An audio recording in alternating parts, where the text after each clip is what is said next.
AI 시대를 위한 미래교육 C큐브 코딩을 소개하도록 하겠습니다. 저는 C큐브 코딩 안연경 본부장입니다. 저희 아이들은 중1 5학년 2명인데요. 오랜 동안 C큐브 코딩에서 코딩을 했습니다. 그래서 아이들의 코딩을 C큐브에서 오랜 동안 가르쳤던 엄마의 입장으로 오늘 여러분들께 도움이 될 만한 좋은 정보들 많이 드리도록 할게요. 네.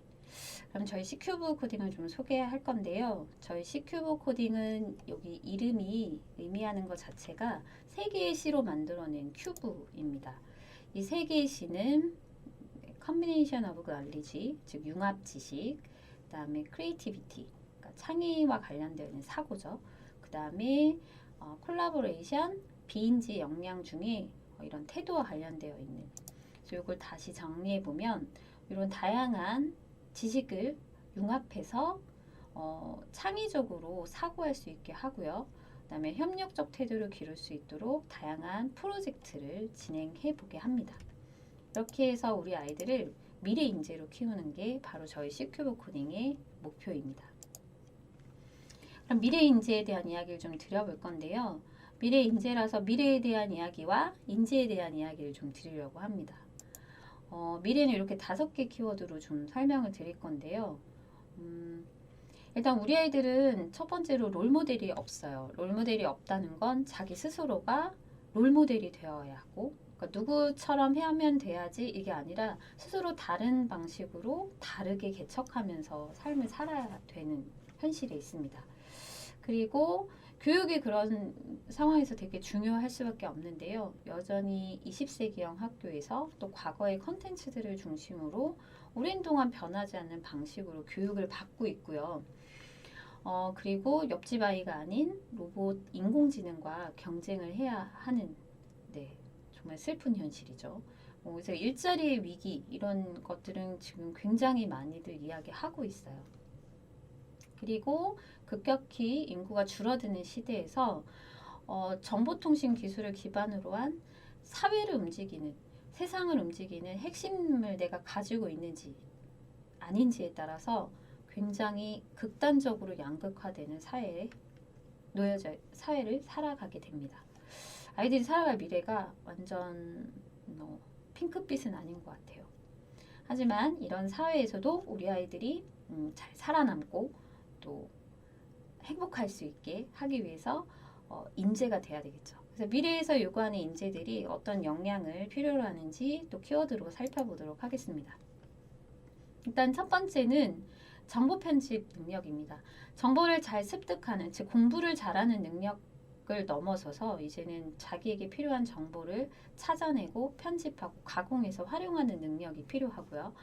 컴퓨터가 이런 문제들을 해결할 때 어떻게 처리해야 되는지를 컴퓨터가 된 것처럼 사고할 수 있어야 합니다. 그리고 비판적으로 사고하고, 우리 아이는 문과의 성향이에요. 이과의 성향이에요. 이게 더 이상 의미가 없을 만큼 하이브리드형, 인문학적 소양도 갖추고 공학적 사고도 가능한 그런 사람이 되도록 요구받고 있고요. 창의적이면서 협업도 잘하고 인성도 좋고 흥미도 가지면 좋겠죠. 그래서 이런 다양한 능력들을 골고루 갖춰야지만 이런 미래 사회에서 인재가 될 수 있습니다. 자, 그러면 이런 미래 인재가 되기 위해서 어떻게 해야 하는지를 좀 설명을 드릴 건데, 그 핵심은 바로 코딩에 있습니다. 소프트웨어 교육이 되게 중요하다라는 이야기는 저뿐만이 아니라 이미 오래전부터 전 세계 많은 석학들 그리고 전문가들에 의해서 계속 이야기되고 있고요. 그래서 우리나라도 정부에서 의무교육화 했어요. 그래서 초등학교는 17시간, 중학교는 34시간의 코딩, 소프트웨어 교육을 하고 있고요. 근데 안타까운 건 코딩 교육인데 실습이 거의 진행이 안 돼요. 좀 글로 배우고 있는 안타까운 현실이고요. 외국과 비교해 보면 굉장히 적은 코딩 교육이 이루어지고 있는 걸 볼 수가 있습니다. 필요하긴 한데 많이 진행이 안 되고 있는 현실이고요. 거기에다가 심지어 인공지능 교육도 의무교육 즉 공교육 안으로 들어오는데 2025년부터 중고교에 AI 과목이 정식으로 도입이 되게 됩니다. 우리나라뿐만이 아니라 이런 외국에서도 앞다투어 코딩 교육, 소프트웨어 교육을 의무적으로 하겠다라고 하는 이유는 목표가 되게 명확해요. 우리 아이들을 이런 걸 할 수 있는 기술을 가진 사람으로 키워야지. 그게 아니라 바로 융합적으로 사고할 수 있게 하기 위해서인데 이 융합적 사고력을 키우게 하는데 소프트웨어 교육이 굉장히 효율적이고 잘 맞는 방식이에요. 소프트웨어 교육은 창의적인 아이디어를 기술로서 코딩을 익히고 그걸로 만들어내는 그 과정에서 다양한 사고를 하게 만드는 게 핵심이고요. 이게 바로 소프트웨어 교육, 코딩 교육을 하게 되는 목표라고 할 수 있을 것 같습니다. 저희 시큐브 코딩 수업 구성을 좀 소개해 드리는데요. 지금 보여드리는 이 과정을 통해서 저희가 제공하고 있는 코딩 교육이 얼마나 아이들을 생각하게 하고 융합적 사고를 길러주는지를 좀 보실 수 있을 것 같아요. 정규 수업은 이제 이런 과정으로 진행되는데 계속 나오는 단어가 있죠. 바로 프로젝트입니다. 정규 수업은 프로젝트를 하듯이 익히고 배우는 과정이라고 보시면 되고요. 정규 수업은 주일에 2시간 수업으로 진행이 되고 있습니다. 여기 있는 파란 부분은 이제 상상 프로젝트 수업인데 뒤쪽에서 다시 한번 설명을 드릴 거예요. 상상 프로젝트는 간단히 말씀드리면 프로젝트 하듯이 배운 걸 다시 프로젝트를 할 수 있도록 활용하고 도입해보고 적용해보는 수업이라고 생각하시면 됩니다. 이 두 가지가 굉장히 잘 사이클링이 되면서 배우고 활용하고 배우고 활용하고 이렇게 하면서 아이들은 프로젝트를 잘하는 친구, 그 다음에 융합적으로 다양하게 사고할 수 있는 친구로 성장할 수 있겠죠.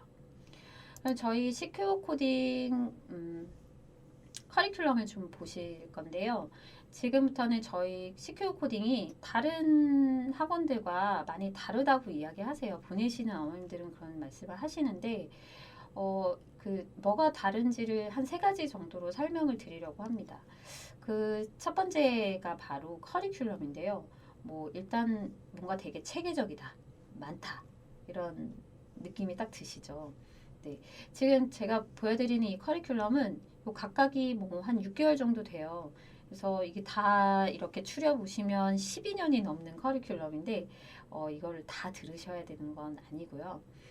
아이들이 자기에게 목적에 따라서 이렇게 모듈화 되어 있는 수업들을 조합한다고 보시면 됩니다.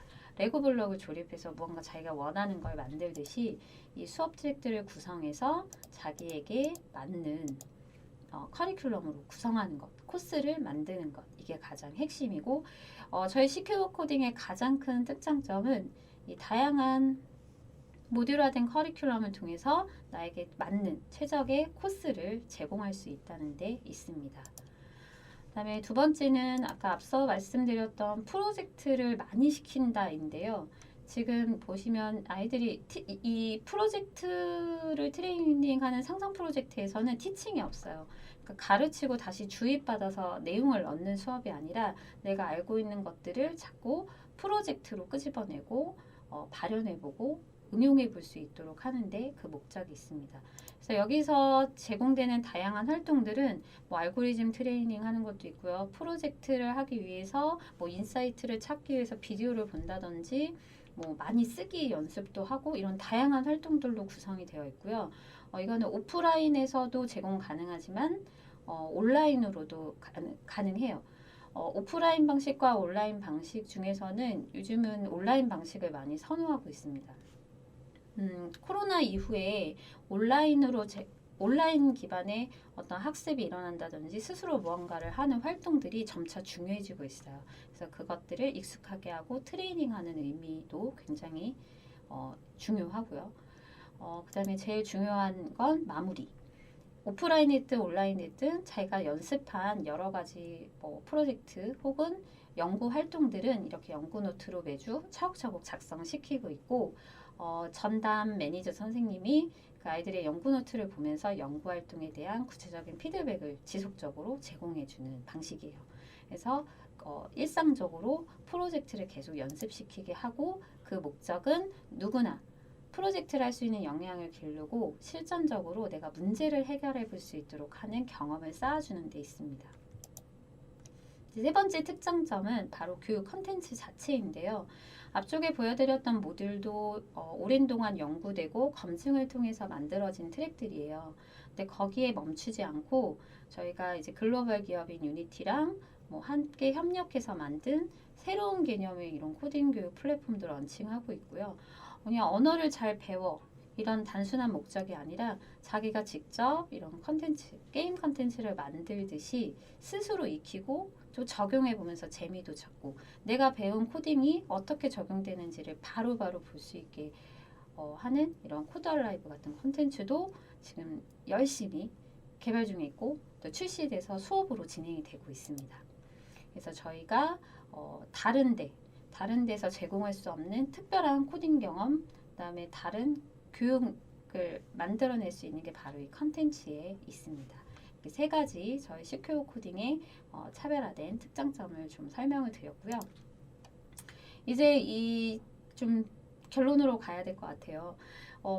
저희 시큐어 코딩은 좀 다르다라는 말씀을 드렸는데 그게 그냥 커리큘럼이 이렇게 많아요. 컨텐츠가 되게 연구됐어요. 이런 부분도 중요하지만 제일 중요한 건 바로 그럼 이 시큐어 코딩에서 공부했던 그 많은 아이들이 어떻게 되었을까? 그걸 보시는 게 가장 확실할 것 같아요. 그래서 좀 그 얘기를 드리려고 합니다. 두 가지 사례 정도를 좀 준비했는데요. 이거는 초등학생 작품이에요. 일단 정수기를 만들어 보기로 했습니다. 두 친구가 만들었는데요. 지금 배우는 과정에서 사용했던 그런 하드웨어 센서나 그 하드웨어 부품들을 이용해서 정수기를 직접 만들어 봤어요. 그러니까 정수기의 원리를 익혀서 분석해보고 연구를 통해서 만들었겠죠. 그리고 이거를 이제 좀 더 개조하게 이릅니다. 그러니까 이렇게 자꾸 바꿔보고 이렇게 기능을 넣어보면 어떨까? 이런 게 바로 이제 융합적 사고, 확장적 사고를 하게 되는 과정이고요. 이 결과물을 가지고 이 대회를 준비하게 됩니다. 코딩 교육의 목표는 이런 대회에서 실적을 내는 게 목표는 아니에요. 하지만 반대로 아이들이 내가 만들어 본 거를 어디에 적용해 보고 혹은 발전시켜서 이런 대회를 대응해 보는 것 자체는 되게 중요한 계기이고 또 자신감을 키워주는 데 도움이 됩니다. 그래서 이 대회에 맞춰서 이제 최종적으로는 이렇게 결과물이 나왔어요. 그래서 통일 이후 시대에 북한 주민들이 겪고 있는 물 부족 문제를 우리가 도와주겠다, 해결할 수 있는 걸로 이렇게 코딩 작품을 만들었다. 이렇게 됐고요. 두 번째 보여드리는 건 이제 중학생 사례예요. 중학생 친구들 중에는 게임을 좋아하는 친구들이 굉장히 많습니다. 이 친구도 이제 그런 친구 중에 한 명이었는데요. 그냥 게임을 만들고 싶어서 일단 코딩 공부를 열심히 했어요. 그래서 괴물이 쫓아오는 방탈출 게임 요거를 이제 만들었고요. 요 게임을 저희가 아이랑 같이 이야기하면서 컨셉을 바꿨어요. 그래서 이런 알고리즘, 이 게임을 만들 때 사용 알고리즘을 살려서 화재 대피 시뮬레이션 프로그램으로 만들고 이것도 또 마침 좋은 기회가 있어서 이 대회에 이렇게 제안을 했습니다. 그래서 중요한 건 아이들에게 이런 실적, 결과를 안겨줄 수 있어요 보다 저희가 더 목표로 하고 있는 건 아이들 누구나 도전을 쉽게 하고 어려워하지 않고 그다음에 나름의 성과와 경험을 쌓아주는 것, 이게 가장 중요한 저희들이 하고 있는 교육의 목표입니다. 가까운 시큐어 코딩에 직접 방문하시면 이런 사례들은 굉장히 많아요. 다 직접 눈으로 보시고 또 구체적으로 우리 아이에게 잘 맞는 입학 상담을 진행해 보시면 좋을 것 같고요. 끝으로 이제 대략적인 저희가 어떻게 아이들이 입학하는지에 대한 과정을 좀 설명을 드릴 건데 사고력 레벨은 매우 중요합니다. 그러니까 사고를 하는 힘을 키워주는 게 소프트웨어 교육의 핵심이잖아요. 그래서 사고력 레벨이 진입 지점에 조금 영향을 많이 줘요. 그래서 사고력 테스트를 15분 정도 보고 그 다음에 각 센터에서 제공하는 체험 수업들이 있거든요. 그 시큐어 코딩 체험 수업 너무 재밌어요. 코딩 수업 입문도 해보시고 그 다음에 그 아이가 어느 정도 코딩을 할 수 있는지 그런 역량 진단도 함께 이루어지니까 꼭 체험 수업도 받아보시기 바랍니다. 그래서 뭐 자세한 부분들은 아이 대상학년이나 뭐 개인적인 코딩 경험에 따라서 더 구체적으로 안내되고 잘 진입하실 수 있도록 저희가 도와드릴 거예요. 그래서 말씀드렸지만 진입도 되게 중요하지만 계속 지속적으로 코딩 교육을 하면서 아이에게 잘 맞는 트랙, 그다음에 우리 아이가 성장하고 좋은 결과를 만들 수 있는 그런 코스들을 계속 저희 시큐어 코딩과 설계해 가시는 게 제일 중요합니다. 그럼 가까운 시큐어 코딩 꼭 방문해 주시고요. 설명회 끝까지 봐주셔서 감사합니다.